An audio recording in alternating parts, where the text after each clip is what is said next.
안녕하십니까, 이독션입니다. 오늘은 도편으로 보는 도자기 감정 계룡산 진행해 보도록 하겠습니다. 계룡산 도유지는 공주의 학봉리에 있고요. 조선시대 전기부터 16세기까지 운영을 했던 도유지입니다. 골동하시는 분들은 다 아시겠지만 계룡산 분청사기 같은 경우에는 과감한 분장과 이런 철화 도안으로 굉장한 인기를 끌고 있는데요. 골동이 시작이 됐다고 볼 수 있는 시점부터 계룡산은 항상 인기가 있었습니다. 그 중에서도 이제 일제강점기 때 일본인들이 또 계룡산 분청에 빠져서 많은 이제 문화재들이 반출이 되고 또 도요지도 그때 당시에 많이 발굴이 됐다고 하는데요. 이후에도 이제 우리나라 이제 대학교부터 해서 박물관들에서 발굴을 계속 진행을 해서 지금은 거의 다 이루어진 걸 알고 있어요. 오늘 이제 준비된 내용은 이제 도편국들과 또 보실 수 있는 또 기물들 이렇게 보시면서 기존에 가지고 계신 기물들과 한번 비교해서 공부해 보셔도 될 것 같고요.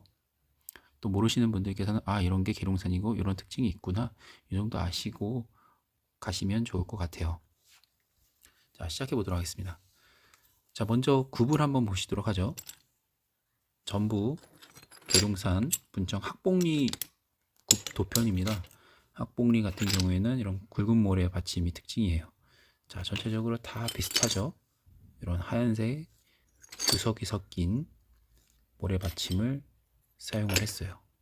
자, 하나씩 보시죠. 색상도 다 가지각색으로 너무나 다양합니다. 비슷한 색깔이 없고요. 너무 다양해요.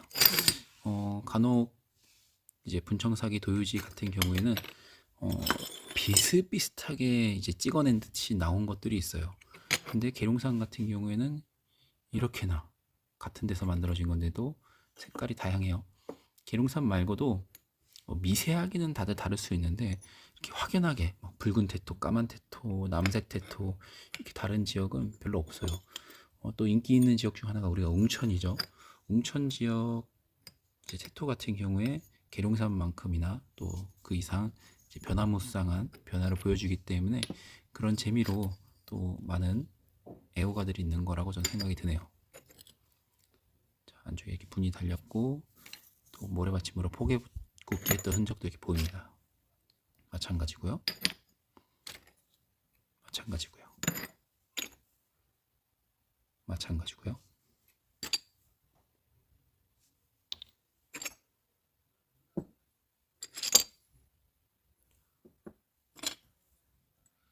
있는 듯 없는 듯한 잘 떨어진 것 같아요. 자, 아주 아름다운 회령료 같은 유약도 보이고요.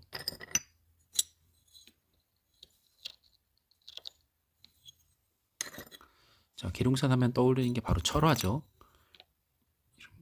과감하고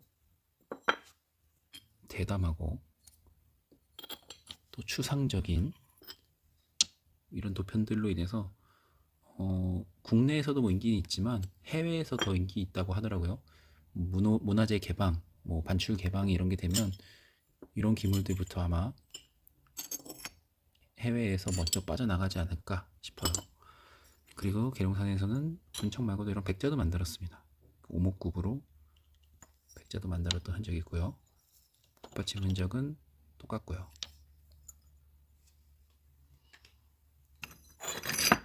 굽이 높은 기물이었던 것 같아요. 자, 가장 많이 나오는 게 이게 귀알이죠.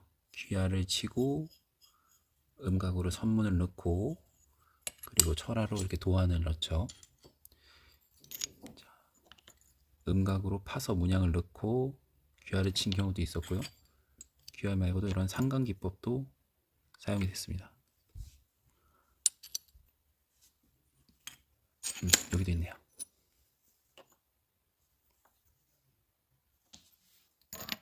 뒤에 있는 기물 한번 또 같이 볼까요?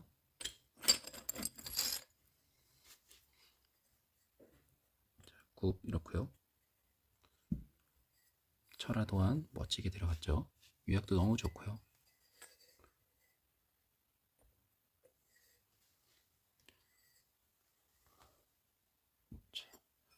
이 기물 같은 경우에는 깨진 파편이었습니다.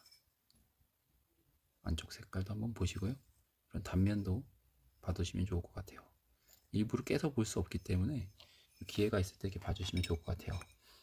그리고 호 같은 경우에는 계룡산이 이렇게 만들어지는 경우가 많아요. 특히 후기는 다 그런데 얘도 구연부 전부분에 하얗게 묻어 있는 경우가 있습니다. 그 이유는 여기다 분을 발라서 호 몸통에다가 둘레에다가 분을 발라서 위에다가 포개 굽기를 했거든요. 이렇게요. 그런 경우가 있기 때문에 자, 철채호를 샀는데 흑유호를 샀는데 몸통에 바깥에 이런 분이 발려 있다. 그럼 그건 계룡산 자기인 거죠. 어디서 보시다가 그런 게 있으면 그냥 후기호라 그러면 많이 저렴하지 않습니까?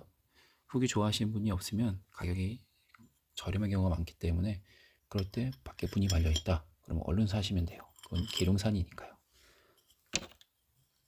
똑같은 학교 나왔다가 아니라 그래도 계룡산이라는 확실한 위치를 알 수 있으면 값어치는 훨씬 더 상승이 됩니다. 굽도편도 더 보시고요. 눈에 꼼꼼하게 넣어 두셨다가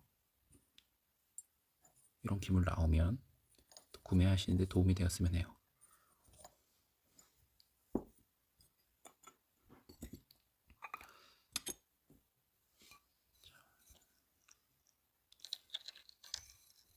눈 감고도 만져보면 알 수 있겠죠, 이제. 자, 당초문 파편도 있고요. 주병도 한번 보겠습니다. 오늘 영상을 보시면 계룡산 이제 알겠어 라는 생각이 드실 거예요. 계룡산이 일본이나 이런 데서 제품이 굉장히 많아요. 그렇기 때문에 요런 굽들, 요런 색깔들 눈에 잘 넣어 두시면 계룡산을 살 때 이 영상을 찾아서 보시면 될 것 같아요. 이런 도안도 있었고요. 제가 들어보지는 못하지만 바닥에 깔려있는 도편들을 보시면 분명히 도움이 되실 거예요. 또 지방의 다른 경남, 온대리 이쪽과는 확연하게 다른 지역 특색을 보여주죠. 이제 한 가지 조심해야 될 점은 도요지 파편 같은 경우에는 이런 기물은 완제품이죠. 이런 기물도 완제품으로 봐야 되고요. 이것도 완제품과 도요지 파편은 좀 다를 수 있어요. 나는 공부를 100점 맞기 위해서 일단 도록이랑 도편으로 공부를 다 한 다음에 좋은 기물을 찾겠어 하셔도 되는데, 그랬을 때 문제점은 도요지 파편은 대부분 불량품이거든요. 불량품 같은 경우에는 유약이 아주 열을 잘 받아서 녹아떨어진 불량품이 많거든요. 그런 걸로 이제 잘못 공부를 하시면 완제품으로 나온 것들과의 그런 차이점을 비교하실 수 없기 때문에 같이 한 번에 공부하시는 게 좋아요. 개인적인 생각입니다. 자, 이런 도편도 있더라고요. 자, 이렇게 다양한 도편들이 있으니까요. 자, 이렇게 지역 특색이 가장 강한 계룡산 분청사기 파편으로 감정하기 편을 마치겠습니다. 좋아요와 구독도 꼭 부탁드리겠고요. 다음 편도 만들 수 있도록 꼭 좋아요 좀 많이 눌러주세요. 여기서 마치겠습니다. 감사합니다.